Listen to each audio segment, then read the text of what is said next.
Welcome to current affair फंडा। आज हम इस बायोलॉजी के सेशन में वन एमसीक्यू डिस्कस करेंगे that is based on the classification topic. Before starting the video, जैसे कि आप देख रहे हैं कि इस वीडियो सब्सक्रिप्शन का एक ऑप्शन है, तो आपने अगर अभी तक हमारा चैनल सब्सक्राइब नहीं करा है so please subscribe our channel. अगर आपको वीडियो पसंद आता है इसको तो उसको लाइक करना ना भूलें, इसे कमेंट करें और इसको शेयर करें। So let us start with some questions. इसमें सबसे पहले क्वेश्चन है कि जो फाइलोजेनेटिक क्लासिफिकेशन है दैट इज बेस्ड ऑन, अब जो क्लासिफिकेशन है मींस हमने जो whole of the living world को डिवाइड किया हुआ है, उसका क्लासिफाई किया हुआ है। So there are certain means कुछ उसका कुछ पैटर्न है, उन मींस उनके कुछ क्राइटेरिया हैं which are given by the certain scientist. अलग अलग साइंटिस्ट ने अलग अलग क्राइटेरिया दिए जिसके बेस के ऊपर क्लासिफिकेशन किया गया। सो उसी में से एक है फाइलोजेनेटिक क्लासिफिकेशन। जो फाइलोजेनेटिक क्लासिफिकेशन है that is based on the means की जो ऑर्गेनिज्म है उसकी उत्पत्ति कैसे हुई या उसका जो एवोल्यूशन है किस तरीके से उसके अंदर ग्रेजुअल चेंज आया, उनके पूर्वजों का मीन्स दैट मीन्स कि उनके पूर्वजों का किस तरीके से मीन्स उनके जो उनके पूर्वज थे वो क्या थे। सो इसको हम अगर साइंस की लैंग्वेज में बोलें so that is a common evolutionary descent, मतलब कि उनकी जो पीढ़ियां हैं, जो उनका प्रीवियस है मींस जो उनका एवोल्यूशन है, उनकी उत्पत्ति है वो किस तरीके से उसमें ट्रेंड फॉलो हो रहा है। सो यहाँ पे जो आंसर है that phylogenetic classification is based on the common evolutionary descent. So answer of this question is D. Binomial nomenclature consist of two names. जैसे कि आप जानते हैं कि जो बाइनोमियल नोमेनक्लेचर है that is given by sir Carolus Linnaeus. सो ये जो टॉपिक है इसको हमने क्लासिफिकेशन नेम से मीन्स जो बायोलॉजी का सेशन है उसमें हम कवर कर चुके हैं। तो आपने अगर वो वीडियो नहीं देखा है सो आप वीडियो को देखिएगा। Binomial nomenclature is given by sir Carolus Linnaeus. अब वो क्या है एक्चुअल में कि एक पर्टिकुलर स्पीशीज के लिए, एक पर्टिकुलर मीन्स किसी भी प्लांट या एनिमल के लिए उसका एक पर्टिकुलर नेम दिया गया, और ये जो नेम है इसके अंदर उस मींस उस नाम के दो पार्ट होते हैं। जैसे कि अगर ह्यूमंस का ले तो that is the homo sapiens. So homo sapiens में होमो इज द जीनस और जो सैम्पियंस है that is the species name. So जो binomial nomenclature that is consist of two names, genus and species. So answer of this question is A. Two or more species occupying the same or overlapping areas are called। अगर दो या दो से ज्यादा जातियां एक ही जगह को, एक ही हैबिटेट को ऑक्यूपाई करती हैं या फिर उनके हैबिटेट में ओवरलैप है, मतलब एक दूसरे से जो उनका हैबिटेट है, जो रहने की जगह है, जो उनका स्पेस है वो ओवरलैप करता है। सो इस तरह के फिनोमिनन को हम क्या कहते हैं? इस तरह के फिनोमिनन को हम कहते हैं sympatric.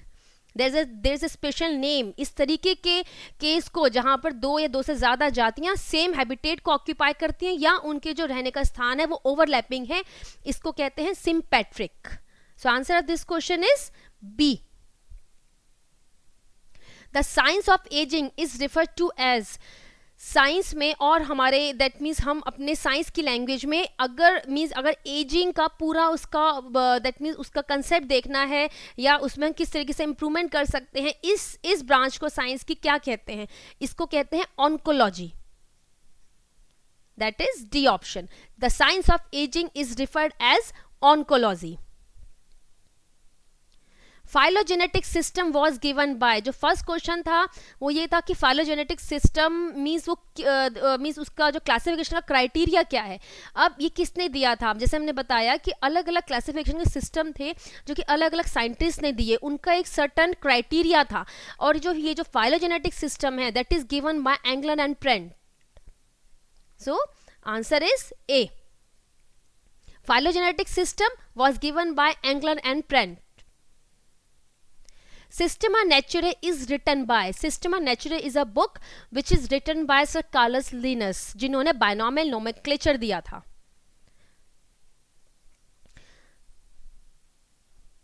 Binomial nomenclature was first issued in, binomial nomenclature को सबसे पहले इंट्रोड्यूस किया था सर कार्लस लिनस ने, और उनकी जो बुक थी दैट इज द सिस्टम नेचुरे। इसी बुक में उन्होंने बाइनोमियल नोमेनक्लेचर को फर्स्ट टाइम उसको इशू किया था। So answer of this question is A.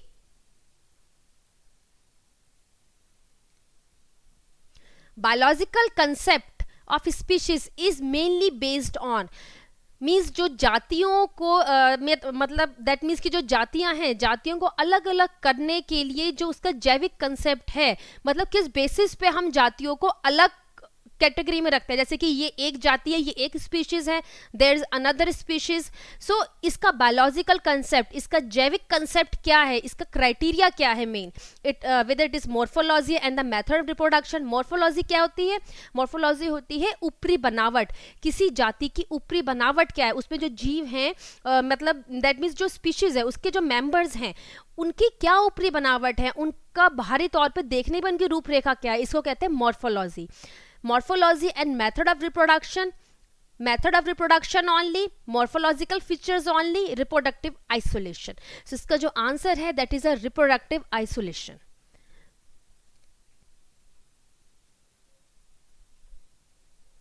Which was the first national park established in India? India में सबसे पहले जो नेशनल पार्क एस्टेब्लिश किया गया था वो कौन सा था? कान्हा, जिम कॉर्बेट, काजीरंगा, गिर। तो ये जो पहला नेशनल पार्क इंडिया में एस्टेब्लिश किया गया था that is a Jim Corbett, that is B is the right answer. List of endangered species was released by, जो जितने भी एंडेंजर्ड स्पीशीज क्या होती हैं, वो जातियां जो कि लुप्त होने के कगार पर हैं, जिनका मतलब कि जो मतलब दैट मीन्स जो उसके मेंबर्स हैं वो बहुत कम रह गए हैं, उनकी पॉपुलेशन बहुत कम होती जा रही है। इस तरीके की लिस्ट कौन जारी करता है? इस तरह की लिस्ट जारी करता है IUCN। IUCN की फुल फॉर्म है international union for conservation of nature. So IUCN release the list of endangered species. So answer of this question is A. The famous botanical garden of Kew is located in, botanical garden of Kew is located in England. That is B. B is the answer. Botanical gardens and zoological park have, जो botanical garden और zoological park होते हैं उनमें किस तरीके की जातियां include होती हैं? It is a collection of endemic living species only, collection of exotic living species only, collection of endemic and exotic living species, collection of only local plants and animal। जो जितने भी botanical garden या zoological park establish किए जाते हैं उनमें जो जातियां होती हैं प्लांट और एनिमल की वो endemic होती हैं and exotic होती हैं। So answer of this question is C. Which of the following is a defining characteristic of a living organism? एक सजीव जीव का डिफाइनिंग कैरेक्टर क्या है? डिफाइनिंग कैरेक्टर है that is a response to the external stimuli. That is the right answer D. किसी भी सजीव जीव का जो सबसे ज़्यादा मेन कैरेक्टर है जो कि हम कह सकते हैं कि that is a living organism, वो है रिस्पॉन्स टू एक्सटर्नल स्टिमुलाई। मतलब बाहरी जो मतलब दैट मीन्स अगर आप उसको टच करें तो उसके अंदर कोई स्टिमुलेशन और उसके अंदर कोई हलचल होनी चाहिए। So that is a main character of a living organism, that is response to the external stimuli. Classification of organism based on evolutionary as well as genetic relationship is called. इस तरीके की क्लासिफिकेशन को क्या specific नाम दिया गया है? जिसमें कि जो जीवों का क्लासिफिकेशन है उसका बेस है एवोल्यूशनरी, मतलब उनकी उत्पत्ति और उनका किस तरीके से आगे फर्दर ग्रोथ हो मतलब दैट मीन्स ग्रोथ हुआ, उनके पूर्वजों से लेके उन तक क्या क्या उनके अंदर एवोल्यूशन हुए, क्या क्या उनके अंदर चेंजेस आए, दैट इसको नाम दिया गया है evolutionary. As well as genetic relationship, genetic मतलब उनके जो उनके जीन्स हैं, जो उनका DNA और RNA उसके अंदर क्या बदलाव आया। सो इस तरीके के क्राइटेरिया को लेके जो क्लासिफिकेशन किया गया उसको स्पेशल नाम उसको एक स्पेशल नाम दिया गया, that is a cladistics, that is D option. The biologist who has been called the Darwin of the 20th century was, that is the Ernest Mayr.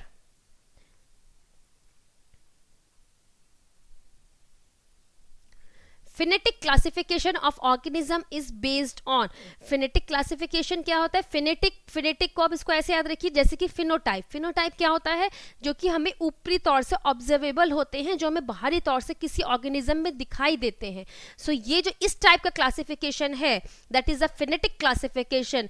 इसका मतलब है कि जो बाहरी तौर पे दिखाई देने वाले कैरेक्टर। सो इसका जो राइट आंसर मैच करता है that is D, that is a observable characteristics of existing organism, मतलब कि किसी भी एग्जिस्टिंग ऑर्गेनिज्म में जो ऑब्जर्वेबल, जो बाहरी तौर पे दिखाई देने वाले कैरेक्टर है उसके बेस पे क्लासिफिकेशन होता है, उसको कहते हैं phenetic classification.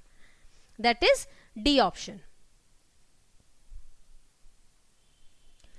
In fish Catella catella, the specific name is identical with the generic name. It is an example of.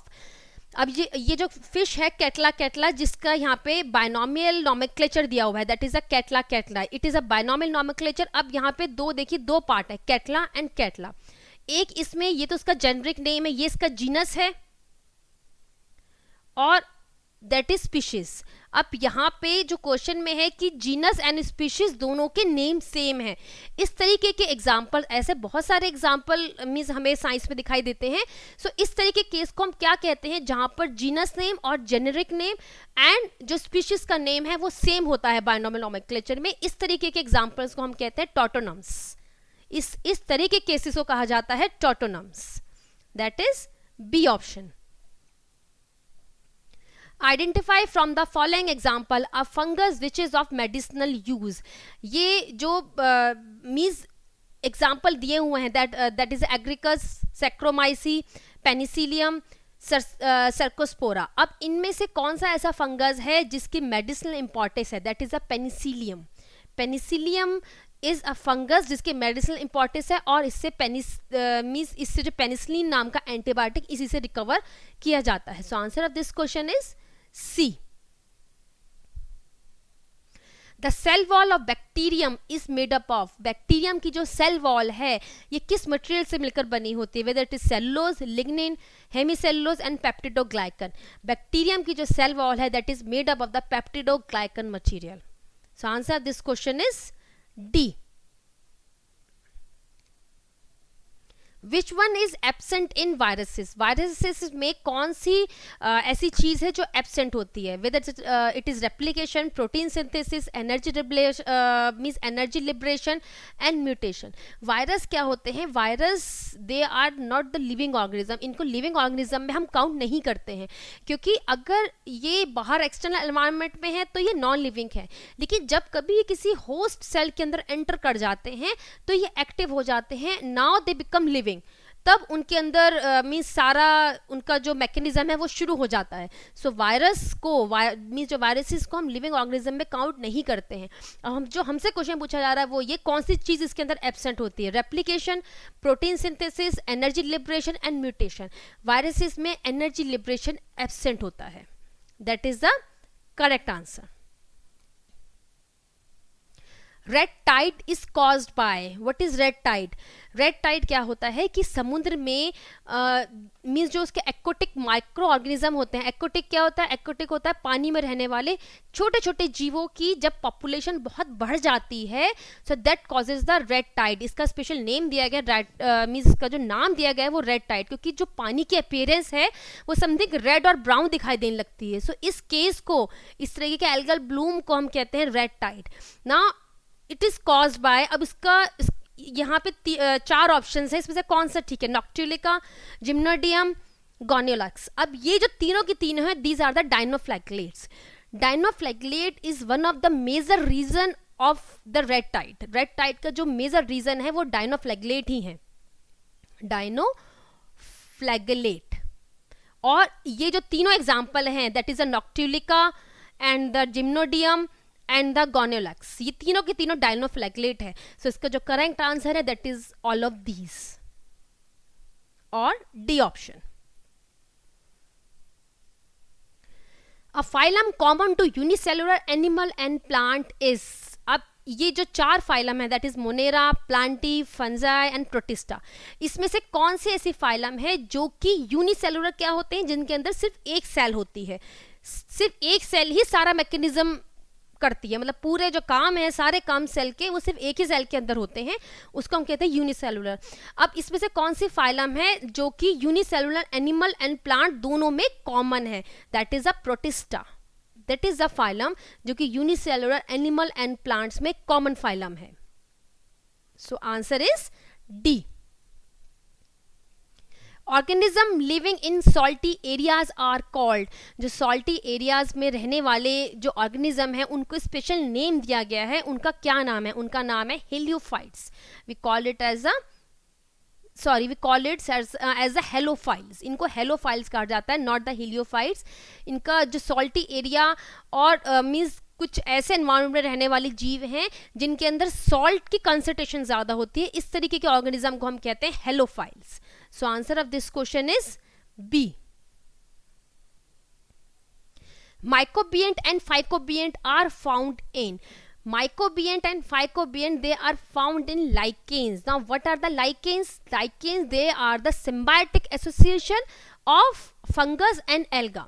इसके ऊपर प्रॉपर डिस्क्रिप्शन हम अपने बायोलॉजी के सेशन में कर चुके हैं।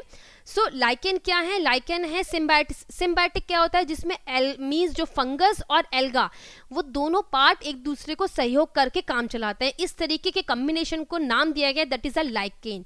अब लाइकेन के अंदर जो माइकोबियंट एंड फाइकोबियंट है, mycobiont is a fungus part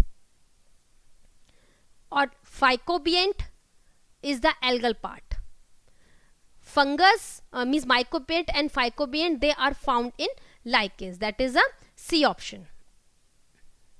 cell theory is not applicable for, cell theory किस पे एप्लीकेबल नहीं होती? Bacteria, fungus, algae, virus. ये वायरसेस पे एप्लीकेबल नहीं होती क्योंकि जैसे हमने बताया कि जो वायरसेस होते हैं इनको लिविंग ऑर्गेनिज्म में हम काउंट नहीं करते हैं, अगर ये किसी होस्ट सेल के अंदर होते हैं तभी इनका पूरा मैकेनिज्म स्टार्ट होता है। सो देयरफॉर जो सेल थ्योरी है that is not applicable for viruses.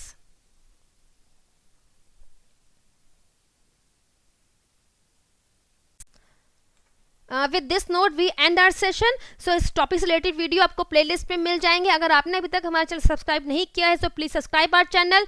This is our Twitter handle link, this is our Facebook page and this is our website.